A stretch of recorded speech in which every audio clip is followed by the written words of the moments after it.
pranon që Berisha ndoshta si ka humbur zgjedhjet në maj. Prandaj unë syj të lloj kalkulime fare. Okay. Unë i vë njerëzit përpara një dileme, janë vjedhur apo nuk janë vjedhur zgjedhjet në Shqipëri. Ta kem Bashën përpara, tu do i gozdoja.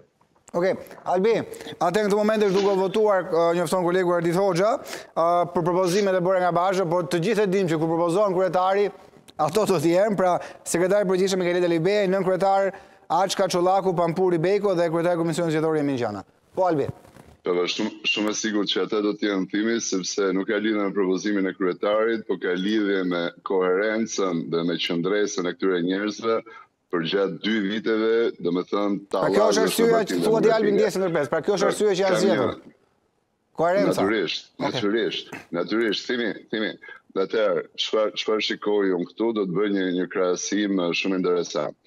Çfarë shikoj unë në këtë ristrukturim të kupolës Partisë Demokratike është se në qoftë se Lulzim Basha i djeshëm, kur themi djeshëm, them për Lulzim Bashën, kryetar partie nga viti 2013 deri në ndarjen e Partisë Demokratike. E kishte ndërtuar pushtetin e tij brenda Partisë Demokratike mbi njerëz besnik dhe njerëz afër kryetarit, këtu unë shikoj një qasje të re të Lulzim Bashës, i cili e ndërton strukturën e partisë jo mbi besnik të kryetarit, po mbi njerëz që janë besnik të një projekti politik dhe këtë e kanë treguar me prova. Pse e bën Lulzim Basha këtë sipas meje?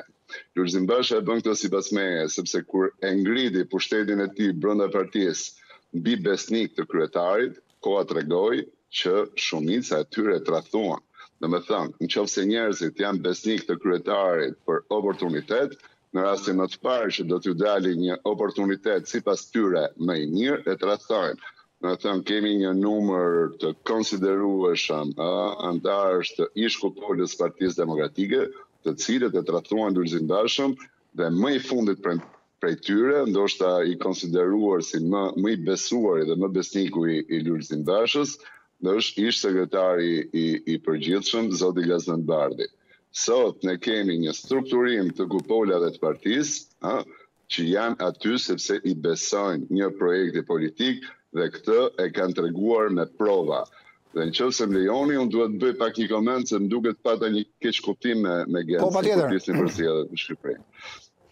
Atëherë, kur flisim për zgjedhjet në Shqipëri, unë pranova që zgjedhjet janë vjedhur dhe unë vazhdoj të pranoj që zgjedhjet përçudnohen në Shqipëri, ama unë nuk pranoj që rithemelimi i humbi në mënyrë katastrofale zgjedhjet e 14 majit, sepse ato zgjedhje u vodhën. Unë nuk jam dakord me këtë.